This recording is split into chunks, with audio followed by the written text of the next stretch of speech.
And welcome back, everybody, to my Week 4 review of the NFL. Uh, Welcome back to the Can't Kick the Habit podcast. If you haven't already, please like the video, subscribe, follow me on Spotify, Instagram, and Twitter. I would appreciate that a lot. It helps me out with creating this content for you guys. And if you have any suggestions, I'd love to hear from you. So leave them in the comments below. But today we're going to be talking about Week 4 of the NFL. And in a season that was full of crazy upsets and crazy wins, it's kind of mellowed out so far. Mainly because good teams are playing good teams and bad teams are playing bad teams. At the start of the NFL season, they sort of play bad, like, you don't really know what teams are, so there's a lot of upsets. But now you kind of have the idea of what teams are, and the teams that should win are winning. So, but we'll start with Thursday night, Bengals Dolphins. Tua gets hurt in the third quarter. There's a whole controversy with the concussion. He had a head injury last Sunday when he got up. When he was whipped to the ground, he got up and he fell over. It took him out. The supposed to be an independent doctor scanned him, did the entire protocol, sent him back in, and there was the whole controversy of whether he should keep playing or not with the reaction that he had. And then not like 4 days later, he gets put in, he gets slammed to the ground, and he comes up with a reaction in his hands. His hands kind of go in this misshapen claw sort of look, which is a sign that he has head trauma. So that is a big controversy going through the NFL right now, is that concussion protocol and independent doctors and what should have happened. And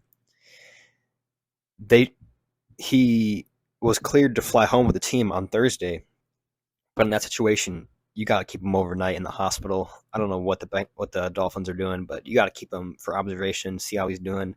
I mean, he had two pretty horrific slams within a week's time, and pretty significant head trauma. So the NFL's investigating that situation. But Teddy Bridgewater comes in. He throws a fine game, but he cannot lead the Dolphins back. The Cincinnati Bengals, as soon as Tua left, the Bengals seem to take the game out of hand. So Joe Burrow goes 20 of 31, 287 yards and 2 touchdowns. The Dolphins, Tua only went 8 for 14 in the half that he played, and Teddy Bridgewater came in and threw a touchdown and 200 yards. So, but Bengals win, beat the Dolphins. We'll see how Tua is doing. But the next game is the London game, which is what was a crazy game. Vikings Saints back and forth. Not really so much back and forth, but two teams kind of just slowly going up in points, really close to each other. Came down to a last-second field goal by Will Lutz, which he double-doinked. He made a 60-yarder in the game earlier. Game winner was 61 yards. He double-doinked it. If they would have gained an extra yard, which they were trying to do, he would have made it, and the game would have gone in overtime. But nonetheless, the Vikings go to 3-1. Saints fall to 1-3. Kirk Cousins goes 25 of 38, 273 yards and a touchdown. Dalvin Cook goes 20 carries, 76 yards, averaging 3.8, which is not bad. Jameis Winston's hurt, so Andy Dalton came in, threw a fine game, 20 of 28, 236 and a touchdown. Latavius Murray, 11 carries, 57 yards and a touchdown. Chris Olave, 4 receptions, 67 yards and a touchdown. But the Vikings, I feel like this is, even though they're winning close games to not great teams, this is a way better sign than what happened last year, where they were losing all these one-score games with Mike Zimmer.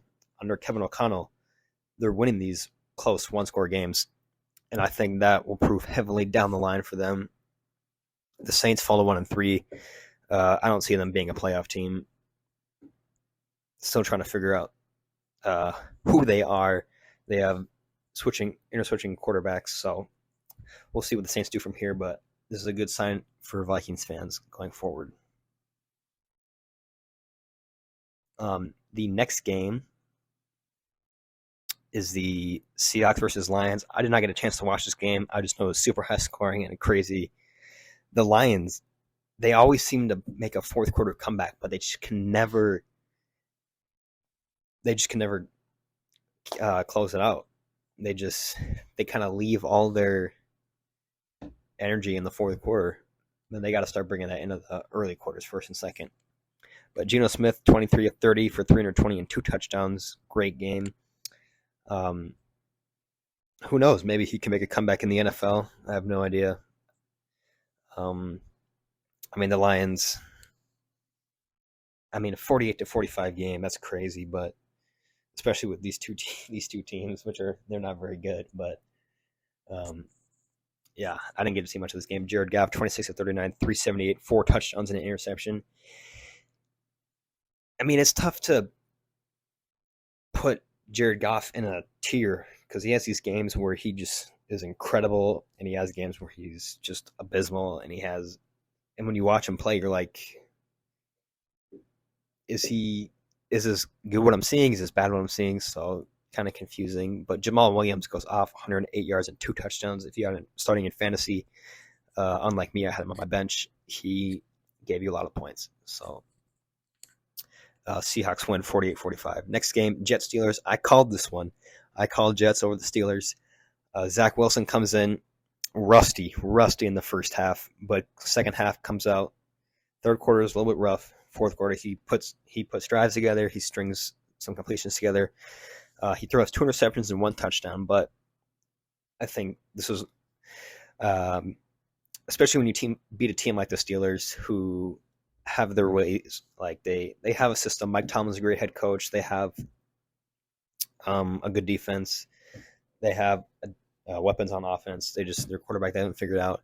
Mitchell Trubisky leaves the game. Coach's decision.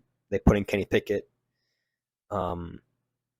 He goes 10 of 13, 120 and 3. He throws 3 interceptions, which is not good, but we'll see what he does down the line. It's an upgrade from Mitchell Trubisky.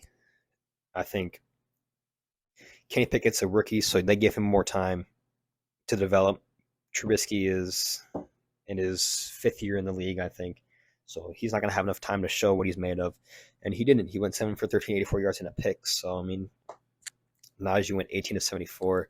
But I called this game. I said the Jets would win. The Jets score 14 in the fourth. They come back, and they beat the Steelers. Bears-Giants. I thought the Bears would come away with the win on this game. They didn't. The Giants' defense holds true. Is that the saying? I don't even know. But Justin Fields throws 22 passes. 11 of them were completed, but he throws in 3 weeks of the NFL, he threw like 40 passes, and in this game he threw 20. So they're slowly working him in. He didn't throw any touchdowns, any picks. So Khalil Herbert, 19 carries, 77 yards, no touchdowns. The Bears, I don't know if I think they just kick field goals, so they got to figure out a way to put the ball in the end zone. The Giants, Daniel Jones goes 8 for 13, 71 yards and nothing. I don't know if he got hurt. I didn't watch this game, but Tyrod Taylor came in for 3 passes and 11 yards and a pick. Saquon Barkley, he is looking so much better coming off of that ACL tear. 31 carries, 146 yards, an average of 4.7. But Giants come away with this game over the Bears by 8. Titans-Colts. Ryan Tannehill, 17 for 21, 137 yards and 2 touchdowns. And Matt Ryan, 27 of 36, 356, 2 touchdowns and a pick. You're kind of noticing these quarterbacks having lower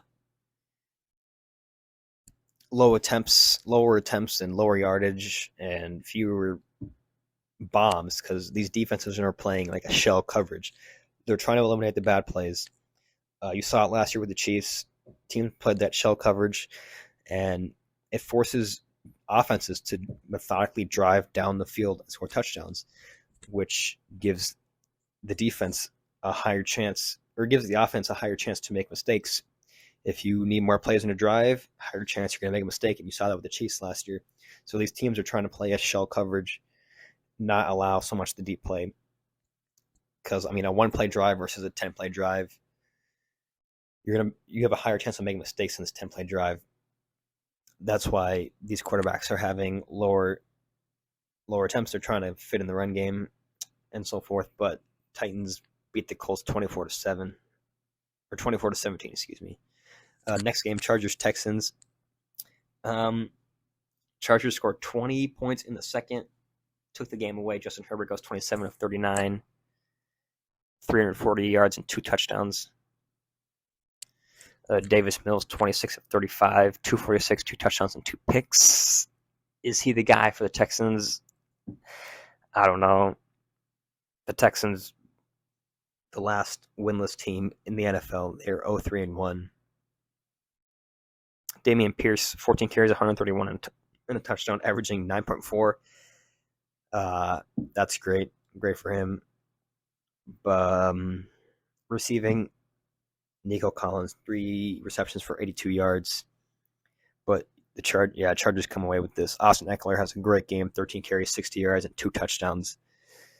In receiving, he had 49 yards and a touchdown. So it's a good thing they're getting him going, because they're going to need him down the stretch if they want to be an elite team. Browns-Falcons. Just Jacoby Brissett, 21 of 35, 234 yards and a pick. Nick Chubb, 19 carries, 118 yards and a touchdown. Marcus Mariota, 7 for 19, 139 and a pick. So kind of a snooze fest, but yeah, the Falcons win 23-20. Commanders and Cowboys. I thought the Commanders would put up a much bigger fight than they did.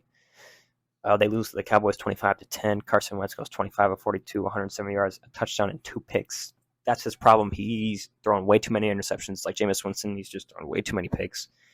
In this league where you get destroyed when you turn the ball over, teams will make you pay for it. And Carson Wentz, he's got to limit those picks because they're getting beat by it. Cooper Rush, he's looking like he could be the guy in Dallas. I hate to say it, but Dak keeps getting injured. He keeps putting up average games, and Cooper Rush has come in. He's not winless. He hasn't lost as a starter, and so he keeps this up. He could replace Dak in Dallas. I know Jerry loves Dak, but Cooper Rush could be the guy. Zeke, not much to show of. He's way overpaid. But CeeDee Lamb, 6 for 97 and a touchdown. He puts up great stats. So there's that game. Eagles, Jaguars. Jaguars go up 14 in the first. And the Eagles, it was a rough game for them. A rough, hard-fought victory for them. But this is good for them because when you have these teams like the Cardinals last year, they had kind of smooth sailing the first few games. And then they had their first tough opponent, and they fell off a cliff. It was good for the Eagles to face. The Jags seem like they're coming out of nowhere, but last year they were a bad team, so it's good for the Eagles to play a team that is perceived as bad and have a hard-fought victory because that'll only help them improve. Jaguars, I don't know what Doug Peterson's doing to them, but he's doing it right. So Trevor Lawrence goes 11 for 23, 174 yards and 2 touchdowns and a pick. Jalen Hurts, 16 of 25, 204 and an interception. Again, not a great stat line, but this will prove great dividends for them going down the stretch as the only undefeated team in the league. Miles Sanders goes 27, 134 yards, and 2 touchdowns. So he has a great game, but Philadelphia Eagles beat the Jags 29-21. Bills Ravens. The Ravens once again let up a lead. They scored 20 points in the first half, 0 the rest of the way. The Bills slowly and methodically worked their way back into the game. And the Ravens in the fourth quarter had a 10-minute drive going, and it was 4th down. It was like 4th and 4 from the goal line. And it's tied 20-20, and there's 3 minutes left. And everybody, or at least me, was saying I think a bunch of people were saying kick the field goal, go up, take the lead, put on your defense to win games. Instead, they go for it.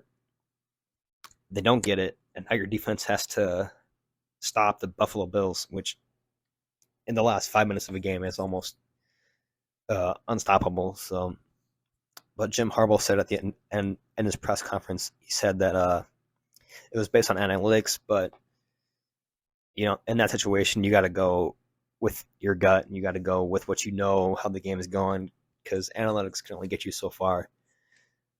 I mean, analytics is really what's just happened in the past. You can't base your decision on what happened in the past. You got to base your decision on the game at the current moment. So I don't know, but Bills beat the Ravens 23-20.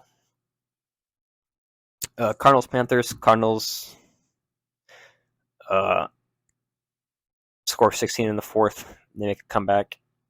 Kyler Murray 23 and 32, 207, 2 touchdowns and an interception. Baker Mayfield 22 of 36, 197 yards, 1 touchdown and 2 interceptions. Christian McCaffrey, he's kind of having ups and downs again, but at least he's on the field and playing. So yeah, Cardinals win 26-16. Next game is Broncos Raiders. Kind of disappointed. I'm disappointed about this game. The Broncos, I mean, Russell Wilson, 17 for 25, 237, 2 touchdowns. The offense is getting going. The offense is improving. I mean, I know they're playing a crappy defense in the Raiders, but they were moving the ball. They were scoring touchdowns. They were making big plays. They were making runs.